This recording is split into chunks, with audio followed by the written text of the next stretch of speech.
Hello, welcome to the Beasley Equine Podcast. I'm your host and equine veterinarian, Dr. Travis Beasley. We're coming to you live from the Just Stay Hay studio today with Dr. Holly Helbig from Zoetis. So stay tuned as we tackle the core EQ vaccine. Veterinary surgeon or start to come quick. Draw the syringe and give it a flick. Bring your little black bag with the medicines in. Bring the trank and the crank and the penicillin. How are you, Dr. Helbig? I'm great. How are you today, Dr. Beasley? Doing good. Excited for tonight. We've got our Zoetis Client Appreciation Dinner. Yep. Don't gamble with your horse's health. We're really excited. Yeah, it should be a good time. So I'd like to know a little bit more about you. You just started working for Zoetis 2 years ago, correct? Yeah, about a year and a half ago. I serve right now as an equine technical service veterinarian for Zoetis. But prior to that, I was in practice for about 12 years doing primarily sport horse medicine, horse show veterinarian at the World Equestrian Center and the Kentucky Horse Shows. Awesome. So what is a technical vet? What does that mean? Yeah, so we do a huge array of different jobs for Zoetis. Pretty much we support our sales staff. We do a lot of consulting to other veterinarians on any of our products. We're involved in marketing. We're involved in a lot of training. We have a lot of different roles within the organization. And it's a really unique way to get back to the community. Yeah. You also give talks like you're doing tonight, right? Yes. Awesome. So I'd like to talk to you about the core EQ vaccine, which is Zoetis' vaccine that covers the core equine diseases. Yes. Which, as far as I know, was the first and only one of these vaccines? That's correct. Okay. So what are the core diseases, or what's in the vaccine? Sure. So Eastern and Western encephalitis, tetanus, rabies, and West Nile virus. Okay. And why do we as veterinarians consider those core? Yeah, so AAP considers them core, and they're required for every horse every year. So there's core vaccines and then there's risk-based. And so what AAP recommends is these core vaccines based on the level of risk to the horse. And then when you talk about rabies, there's a zoonotic risk. And so that's one of the reasons why it made it into that core group of diseases. Yeah, because rabies is pretty scary. If you look at videos of people getting it. It's scary. And the statistics actually show only 1 in every 5 or 6 horses are actually vaccinated for rabies in the United States. Right. And it doesn't take much. A small bite out in the field can happen anywhere from a rabid animal, and it can be transmitted. And I think the other crazy thing about rabies is that a lot of the horses look like they're maybe just colicking, and everyone's handling these horses, having their hands in their mouth without even thinking about rabies as being a top differential. Yeah, it's one of the first things we do is look at their gums and everything, right? Exactly, and yeah. If most people are like me, they don't put on gloves either. So. Yes, we're all guilty of it, aren't we? Yeah, so every horse is susceptible to all 5 of these core diseases unless they live in a bubble, correct? Absolutely.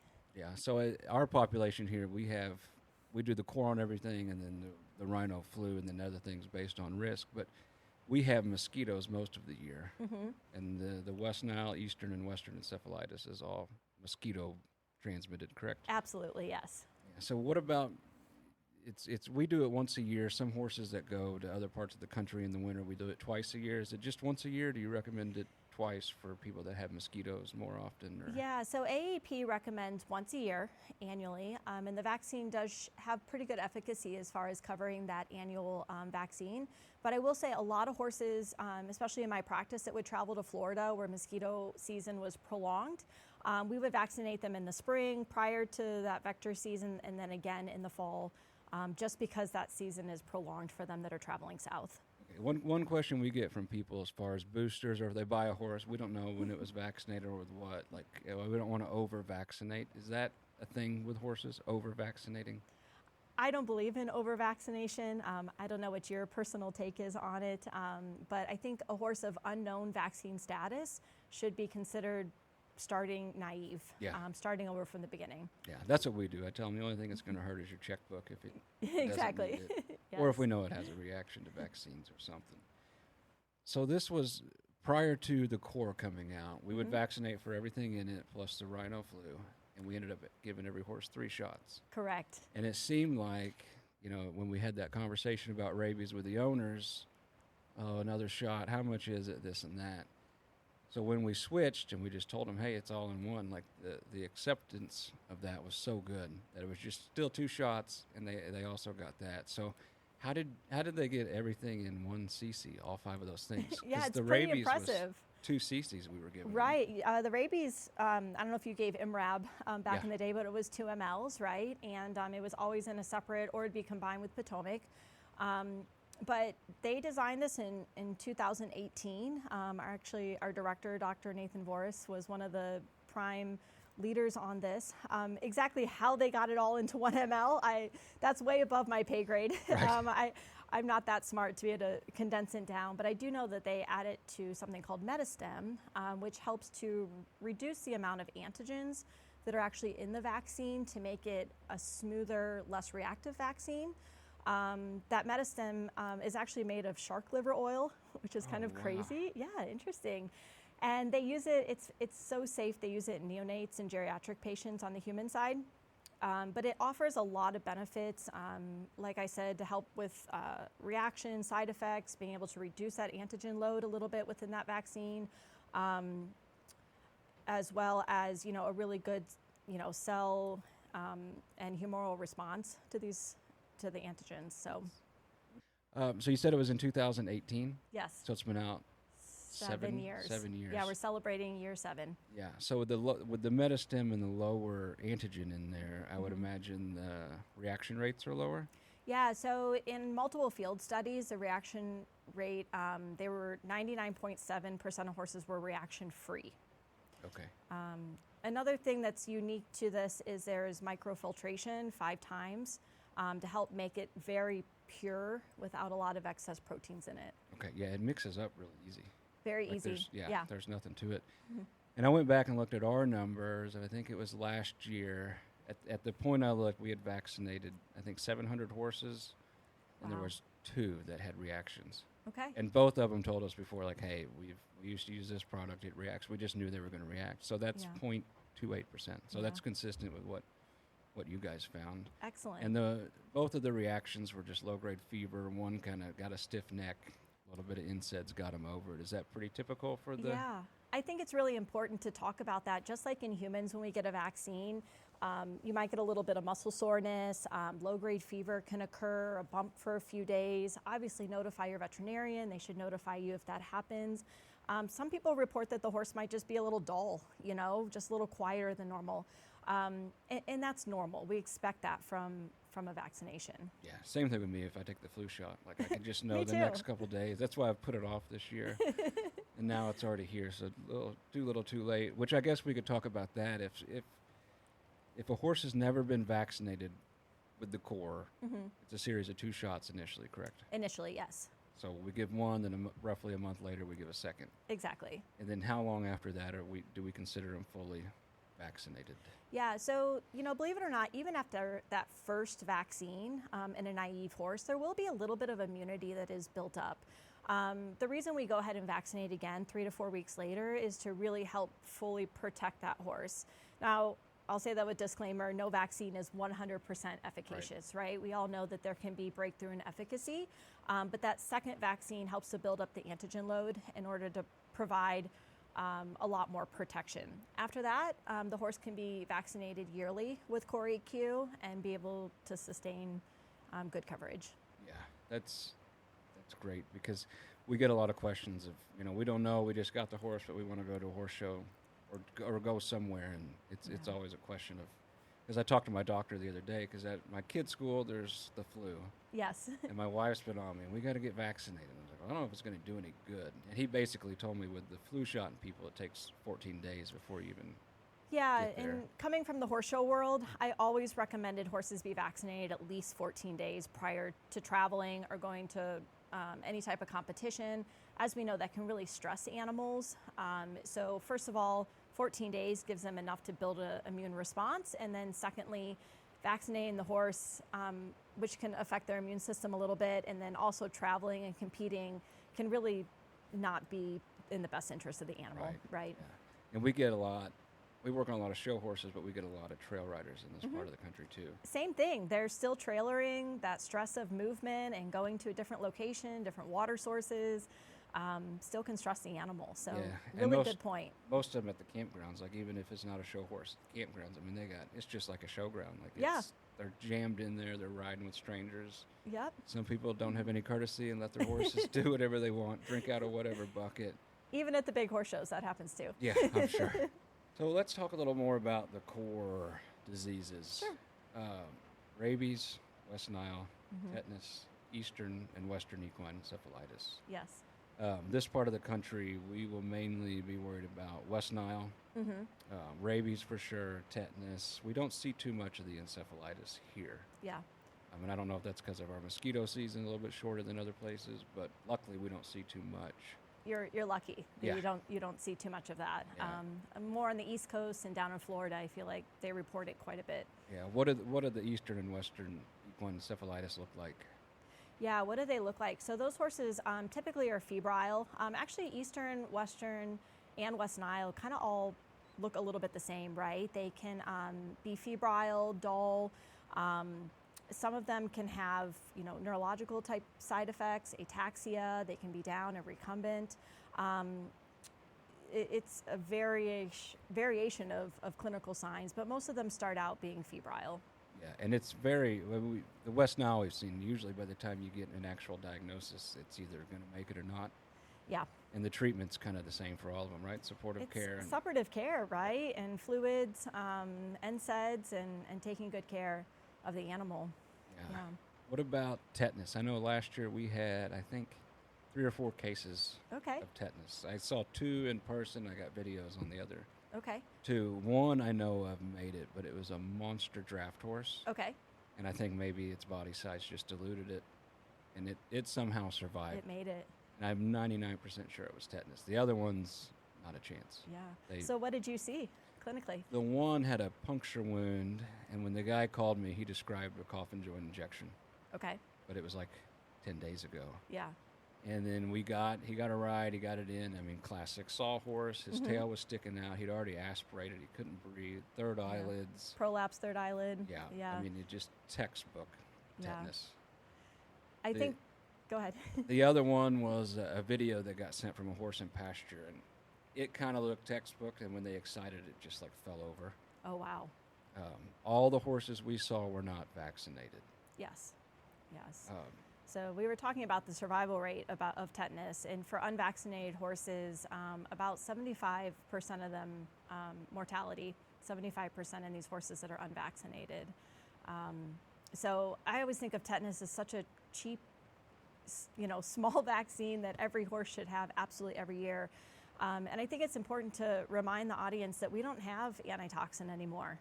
Yeah, I don't think I can get it. We haven't looked, but it's been unavailable It's been unavailable for a lot of time, for quite a bit of time. So even more emphasizing that importance of getting that yearly tetanus shot. Yeah, and vaccinating pregnant mares before they foal. Absolutely. Because Absolutely. the babies won't quite respond to the vaccines, Yeah. from my understanding. Now, in your practice, if a horse has a puncture wound and hasn't received tetanus within the last 6 months, do you revaccinate yours? Oh, yeah. Yeah, I Maybe do too. 2 months, maybe 3, Yeah. maybe a month. Yeah. It's so, like you said, it's so cheap. It's like, so why cheap. wouldn't you? Yeah. Why 'Cause wouldn't we? It's everywhere. Yeah. And until that one giant draft horse made it, I would have said the survival rates are closer to 0% with tetanus. Yeah. And I talked to, at the referral hospital we use, University of Illinois, I talked to them about one, and they basically told me their survival rates are closer to 0. Closer to 0. But they're also getting them later in the disease process and right. That getting would the make worst sense. of the worst. So Not the ones that are turning around and Right. doing a little bit better. yeah, The one that has 100% mortality rate, do you know which one it is? rabies. Rabies, absolutely, yes. Oh, I've got a video of a horse with rabies. Okay. We probably need to get that in there before the talk tonight. Okay. Yep. But what's scary to me about rabies, or I don't try to scare people, but I do, like Yeah. because I want to know if it's like you said, they could look like a colic. That's Yes. probably our number one thing I'm there after hours for, or Yep. emergencies. So if I look and I was like, okay, we vaccinated it, I feel better actually looking at the horse. Absolutely. But it can look like anything, right? It can. Colic, lameness, fever, just Very vague signs. yeah. Very, very vague signs, right? And after, a lot of these horses get sent into universities and they might be touched by many students, and not all the students are vaccinated for rabies at this point. Most of us get it, in our 4th year of vet school, we get We had it before we got in. You They had made it before you got yeah. in? Once we got accepted, we had to. Really? I feel like got I to got it take it. 3rd or 4th year. Yeah. But regardless, the signs are so vague, and there's so many unvaccinated horses out there. Even us as veterinarians, we need to keep that on our radar a little bit more. For sure. Yeah. So a horse that gets rabies is going to die. Yes. Within 10 days, probably. Probably. But if it has to be euthanized before that, whether it's a danger to itself or people or other animals, I'm not going near that horse. Are you? No. And do you know what the diagnostic testing is? Yeah. Confirmative? I think that's something maybe we should share with the audience. Oh, for sure. Yeah. So that basically, you got to cut the head off. Yes. And send the whole thing in. Send it to the lab. Yeah. Yes. So that's what I told somebody once. They thought their horse had rabies. I was like, well, at this point, you don't need to call a vet. You need to call a hunter. Yeah. They're going to shoot your horse. I mean, I know it's terrible, right? That's hard, yeah. Because, and you can't shoot it in the head. No, if you're going to you need to send send the the head head in. Yeah, Yes. so it's going to be basically like horse hunting. Yeah. Again, rabies, a very inexpensive vaccine. Yeah. Right? Just like tetanus. Like, just getting it into that horse every single year, the importance is, it needs to be a priority. Yeah. And we had a talk a few years ago where I covered all these vaccines, and I showed the rabies stuff, and I told the story, and it's like, if this happens, you're going to just shoot your daughter's horse in the heart, cut his head off. And heartbreaking. Yeah. Absolutely heartbreaking when it's preventable, right? So I think that's what makes Core EQ so magical, is by putting that rabies into the, with all of your core vaccines, it's something that makes it easier for horse owners too. I mean, I'm sure in your practice, there's some horses that maybe only see a vet once a year to get vaccinated, right? So by using Core EQ that they're going to get those 5 core vaccines. Yeah, and we'd always tell them about rabies.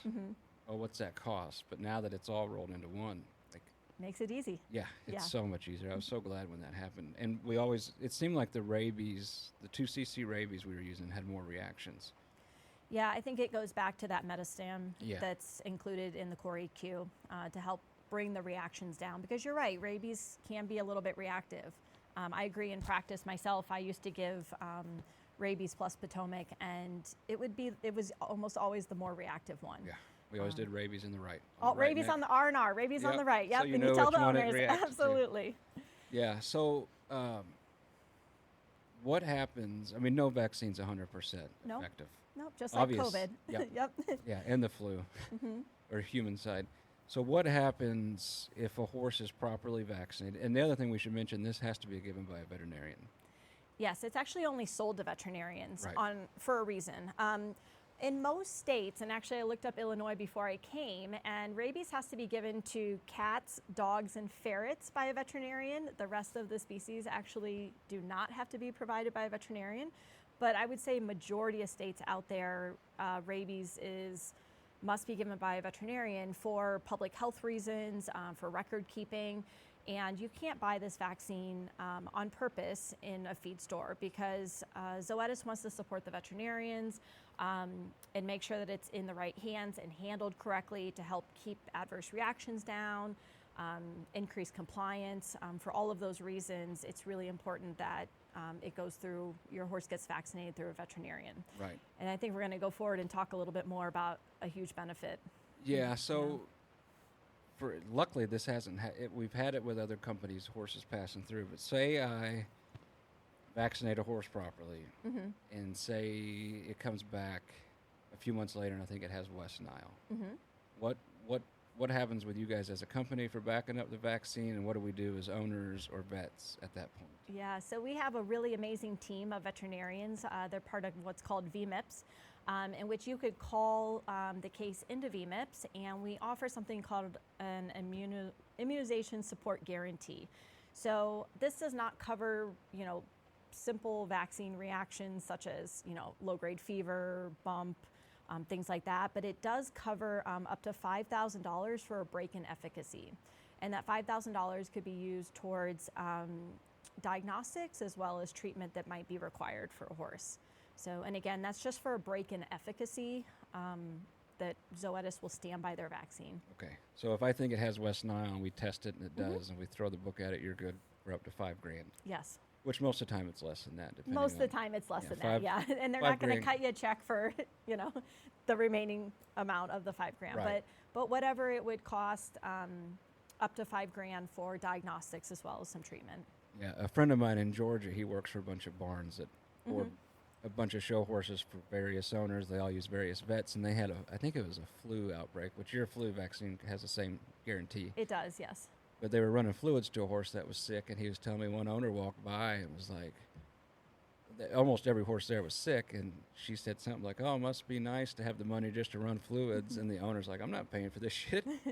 My vet vaccinated it with Zoetis product, and they're going to cover this." They're going to help cover it. So that Yeah. is a huge peace of mind for It vet is owners. huge. Yeah. But again, for that vaccine to work right, it has to be stored properly and handled properly. It does. Again, a whole nother reason why we want it in the hands of veterinarians, right? So that vaccine really needs to be kept between 35 and 45 degrees Fahrenheit. Needs to be stored, lot numbers, expiration dates need to be recorded and monitored. And not only that, but it needs to be administered correctly. Like we recommend an 1.5-inch needle. I was in a practice, actually, a small animal practice a couple weeks ago. They were using a 3/4-inch needle and kept having some reactions. I'm like, hang on, guys, we can fix, we can make this better. Let's just make sure we use that 1.5-inch needle. Yeah. We always switch needles too, because Absolutely. we want to do a video here with Just Say Hay's equipment. They got like a super camera. Uh-huh. I want to get the end of a hypodermic needle, Yep. and then stab a bottle and look at it. And then look at it. yeah. That would be really cool. Yeah, Yeah. we're going to do that because I don't know what brand it was, but we had one where some of them weren't too bad, but you draw up the vaccine and then do the horse, you could feel it like drag on the way out. Yeah, as it came out, yeah. Yeah. So we started switching after we drew it up. And, I mean, they go in like butter and you can do a better job. But back to the proper handling, like I go to the feed store a lot on the weekends. And every time I walk by that fridge, next time you go to the feed store, walk by the fridge of vaccines, and what's going on in there? A giant light to light up the whole thing. Yep. They need to be stored in the dark, correct? They do need to be stored in the dark, and we recommend having a refrigerator that's used just for vaccines, as well as keeping a thermometer in there to make sure that you're maintaining the right temperature. One really unique thing about Core EQ is it has a phenol red in it, so if for some reason it did become contaminated, it actually would change color. It'll turn brown. I don't know if you knew that. I did not. Yes. I do now. Yeah, it helps to regulate, the color shows a certain pH, so if that pH is altered, it will actually change color. And that's something that a lot of people don't know if they were just buying a vaccine out of a fridge. So is that why most of them are pink because of Yes, that? Oh, yes, they're putting makes that in there. so much more sense. Yeah, that's why they're almost all pink. Yeah, we're trying to help you out. Yeah, I appreciate that. We need all the help we can get. Have you seen a horse personally with rabies? I have not. Have you? No.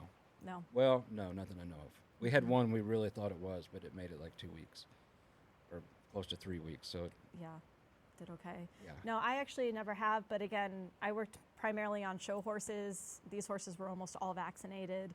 I was very, very lucky. But no, I've seen a lot of videos though, which hopefully we'll get to show one tonight. Yeah, I need to find it on my computer so we can Yeah. show everybody.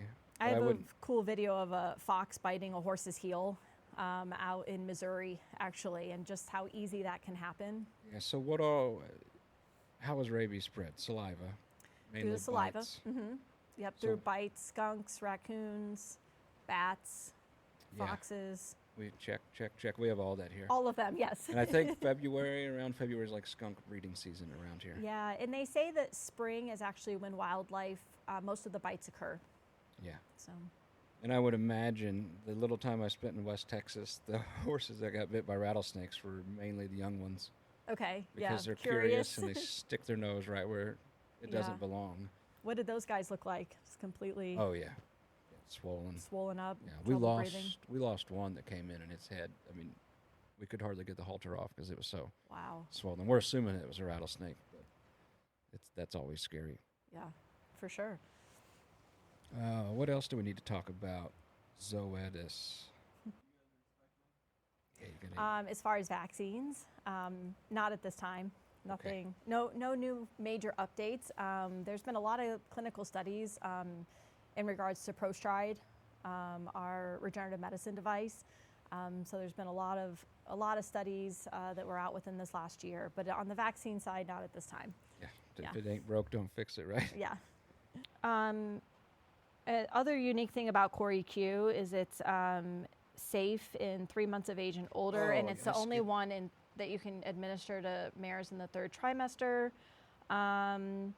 And quite honestly, flu-vac is number 1 used vaccine in the country, and core is number 2, and that's just with being out for 7 years. Oh, wow. Yeah, so those are the 2 most popular vaccines that are Okay. given to horses right now. So I don't know if you want to get yeah, into that. Okay. I skimmed over that one.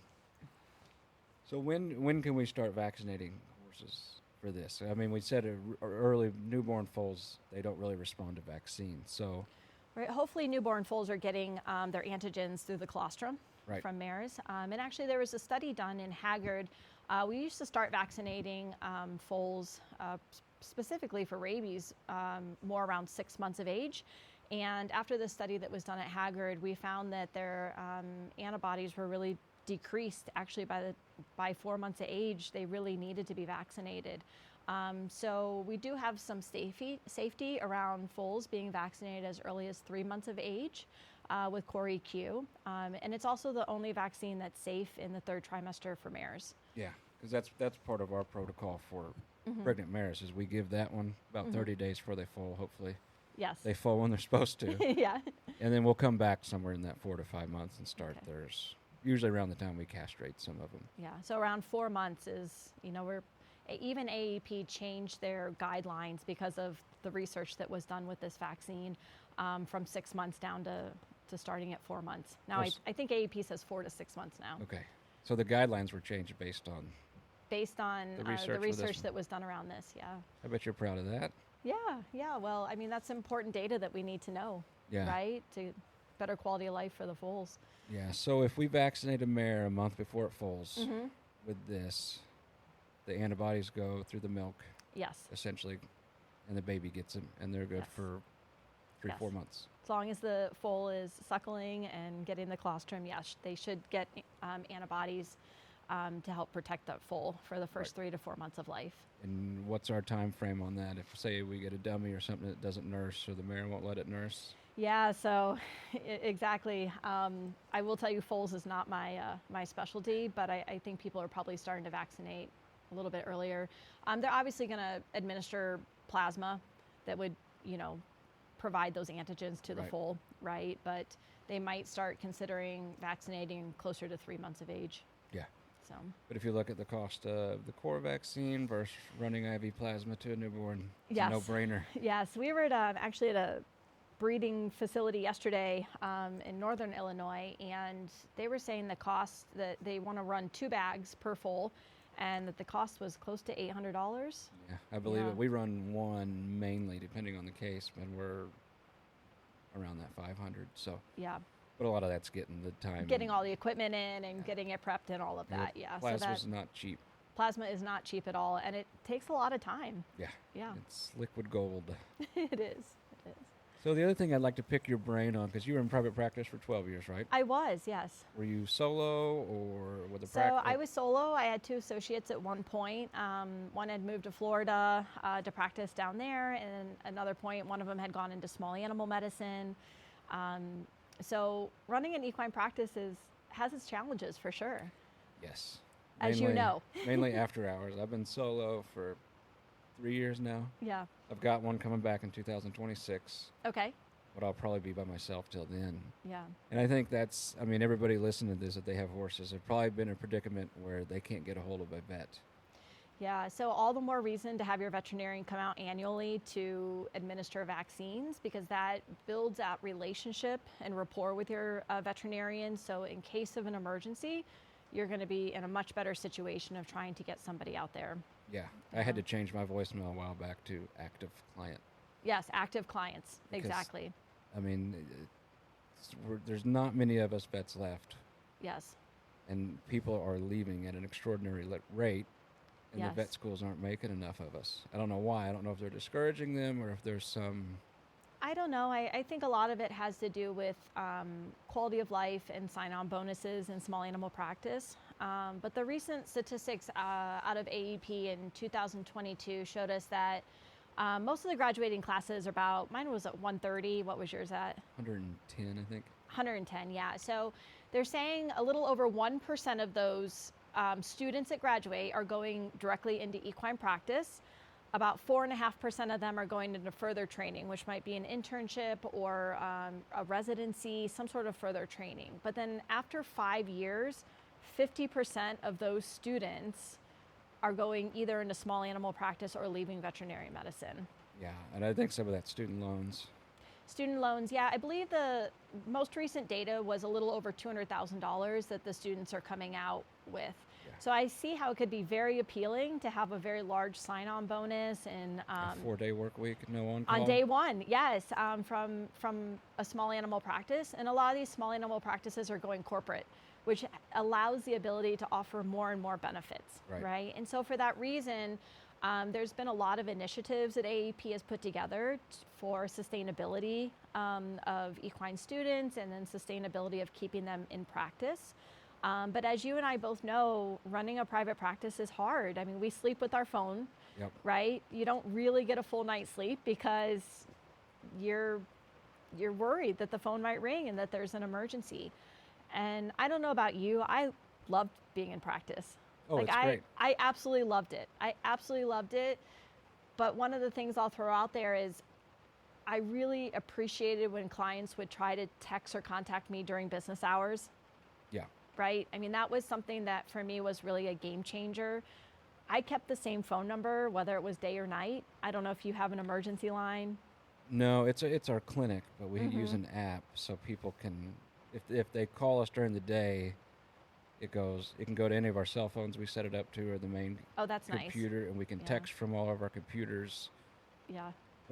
which is great during the day. But Yes. on weekends, people get used to just texting us. I mean, my phone's going off. Yeah, it goes off the nonstop, time. and you don't know always if it's an emergency or not. So that for me was always the message I was trying to drive home with the clients is you can't call your doctor after hours. Right. You can't call your lawyer or your dentist. Try to respect our personal time as well, because it really helps with our quality of life and keeps us, it gives us some more mental stability. It keeps us happy in our career by being able to spend time with our families or have a weekend day, right? So Yeah, and I don't mind a true emergency. If somebody gets home Oh. from work and like, hey, I just found this. absolutely, please call me. But what I can't stand is the phone call at 10 o'clock at night.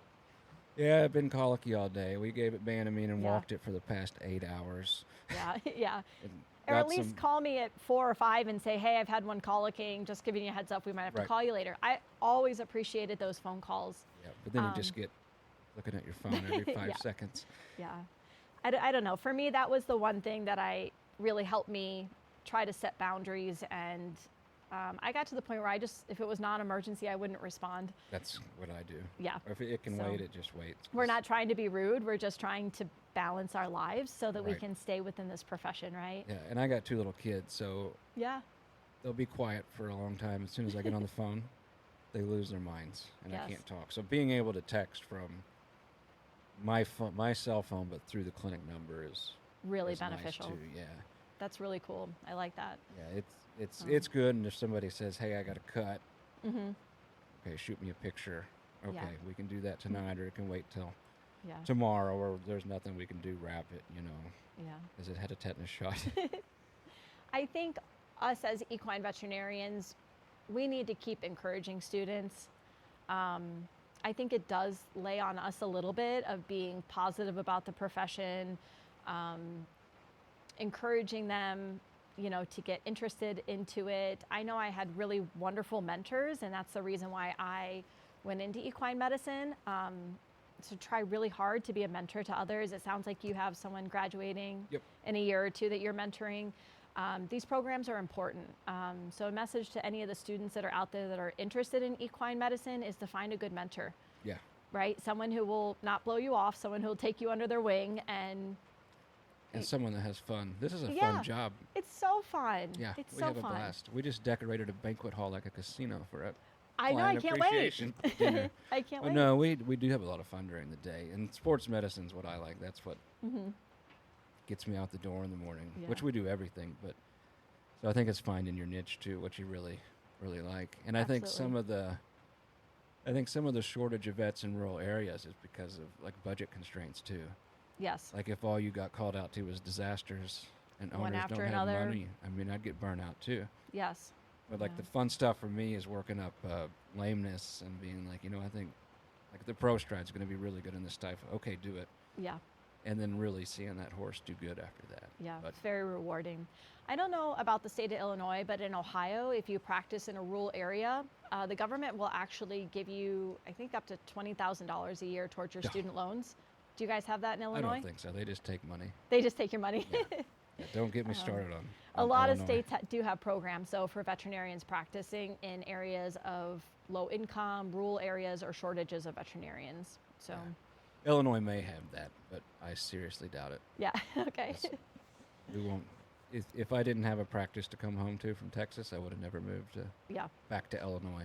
yeah, I mean, we're lucky. We got great clients and great area, but to Yeah. set up shop in Illinois, and just that it's hard. Yeah, Yeah. they tax you to death. And the weather's amazing. I mean, it's bright and sunny outside, right? Yeah. Last week it was what, 4? We had 4 an inch degrees. of ice on everything. Yeah. And now we're having a huge rainfall. I don't know if the listeners can hear that, but Yeah, I don't know. got quite But a bit yeah, of rain we're coming supposed down. to get torrential floods, I think, Yeah. because the ground's still frozen, even though it's like 55 degrees now. So if you don't like the weather in Southern Illinois, you just like wait a week or two, and it'll change. Well, hopefully everyone will come out tonight for your horse owner meeting. Yeah, I don't think it'll slow too many people down. So if anybody's interested in the Core EQ or any other Zoetis product, where can they look for that stuff? We can put some links in our show notes. Yeah, so Zoetis Equine on YouTube is a great place. There's a lot of social media out there that's all tagged Zoetis Equine. And then just searching, I'm not sure if it's zoetis.com or zoetisequine.com. Maybe, John, you can look that up for me. But if you were to just put in the search bar Zoetis Equine, there's a ton of information, horse owner, brochures, research. Yeah, zoetisequine.com.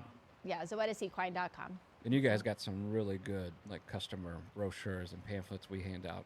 Tons the of time. information. And I love to direct people to our YouTube channel because there's lots of great information that you can even just connect to your phone while you're driving down the road and listen to it. Or, a lot of people sit and watch YouTube at night now, right, instead of TV. So there's a lot of great things on there. Everything from your core vaccines, risk-based vaccines, osteoarthritis, parasite control. There's actually a really great link to parasites, and it asks you a series of questions, and it helps you make a choice for deworming your horse. Oh, cool. It's actually pretty cool. There's a ton of resources on there. Just get on there and explore. Yeah, it's a Yeah. really good website, and all the owner educational stuff you guys send us is great. I'm always passing Oh, well, thank you. stuff out, but that's one of our core values is improving the welfare of the horse through owner education, which is Yes. like one thing we're doing Yes. tonight with our We're going to meetings, talk so- all about it tonight. Yeah, all good. the things. Good. So, thanks again to John and the guys over at Just Say Hey for letting us take over his studio. Thanks to Dr. Helbig for joining us. Look down in the show notes. We'll drop some links to zoetisequine.com and other stuff. So thanks for tuning in, and we'll see you next week. Veterinary surgeon or start to come quick. Draw the syringe and give it a flick.